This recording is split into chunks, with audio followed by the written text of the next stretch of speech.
my fellow Australians. Salaam alaikum. Eid Mubarak. Eid Mubarak. As a Premier, I am honoured to be here. And I am honoured to be here as one of a Labour Premiers who has been present at this celebration for the past 15 years. I'm also honoured and humbled to be here as a person of the Christian faith by the welcome that I have been given today by my Muslim friends, my brothers and sisters, and my fellow Australians. Thank you. I would like to also acknowledge we have several dignitaries here with us today.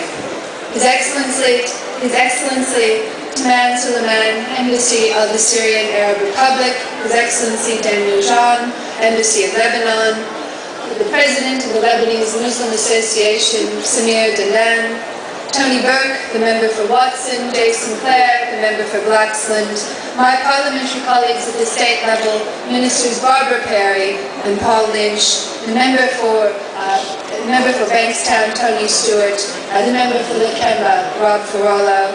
I also acknowledge the Honourable John Ajaka from the Upper House and the Leader of the Opposition, Mr. Barry O'Farrell, and the Mayor of Bankstown City Council, Tanya Mahalik, and councillors from Bankstown and Canterbury.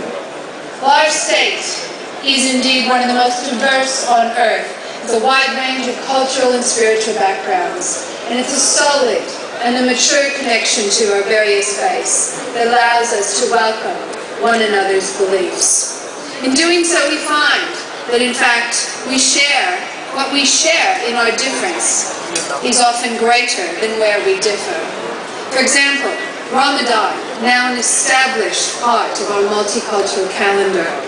I believe that most Australians understand and support their Muslim friends and colleagues in this sacred period of fasting and abstinence. And indeed, I reflect that fasting and abstinence, as practiced in Ramadan, is something that is represented in many beliefs and practices across New South Wales. Take this one. These periods of self-denial remind us of the importance of discipline and moderation in our everyday lives. Fasting allows us to concentrate on the spiritual, to create empathy for those who are less fortunate, and to cleanse the body and the mind. Ramadan, of course, a time when people of the Islamic faith concentrate on their faith and spend less time on those everyday distractions, a time of worship and contemplation. And like many festivals and many beliefs, Ramadan is a time for families and communities to come together. And such events, therefore, invigorate. They reinvigorate us and recommit us to our particular faith and belief. So I allow you, and I thank you for allowing me and my colleagues to be part of today's celebration. Of course, with the diversity, with the diversity of culture and religion that we have in our state, I proclaim it proudly as our greatest strength. It is a strength upon which this state is built, whether it be in its economy, in its educational system, or indeed in its very culture itself.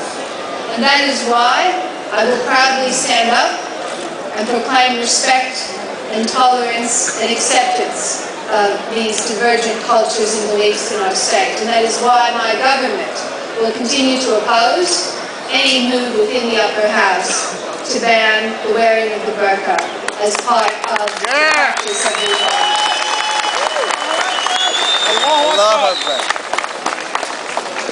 Friends, fellow Australians, it is an absolute delight to join you here today. I thank everyone who has made today possible. I thank the community of Lakemba. I thank the Islamic community right across this state for the strength that they bring to the state of New South Wales. And I wish everyone today a happy Eid al-Fitr. Thank you. Thank you. At the end of Ramadan. And I do so because this festival, this ceremony, your faith, reflects the cultural diversity of this city, this state, and this nation. We are an immigrant nation. We have welcomed people here from whatever cultural backgrounds, whatever faith, and provided them with opportunity. And people of faith make good citizens. And we only protect the successes that this country has achieved today. We only ensure its success in the future by guaranteeing not just tolerance but acceptance, not just acknowledgement but embracing the various backgrounds, the various faiths of those who live amongst us. And that's why it's a matter of bipartisanship, that there are laws to stop discrimination. That's why the Liberal National parties will stand up and vote against any bill that seeks to outlaw the niqab, because people should not suffer discrimination for what they believe in.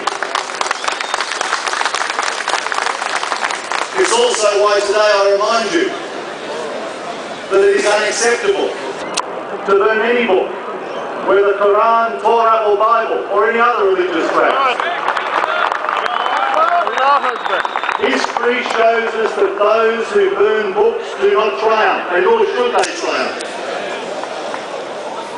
We live in a city, in a state, in a nation that can have a great future. It's a great future that requires all of us to make effort. It requires all of us to work together to secure that future. It requires us particularly to work with young people, to ensure that they stay on the right path, to ensure that they have the opportunities to live in a society which will allow them to thrive. And what I like about this festival, why I come here whenever I'm invited, is that this is a festival, this is a fast that encourages self-discipline. It encourages contemplation. It's about charity and goodwill. All of those things are essential if we're still to be a successful nation in the future. I will come as often as I'm asked. I acknowledge the strength of the Islamic faith. I acknowledge that, like other faiths in this country, it does not make us great, and so it should in the future. Assalamu alaikum. Alaikum salam.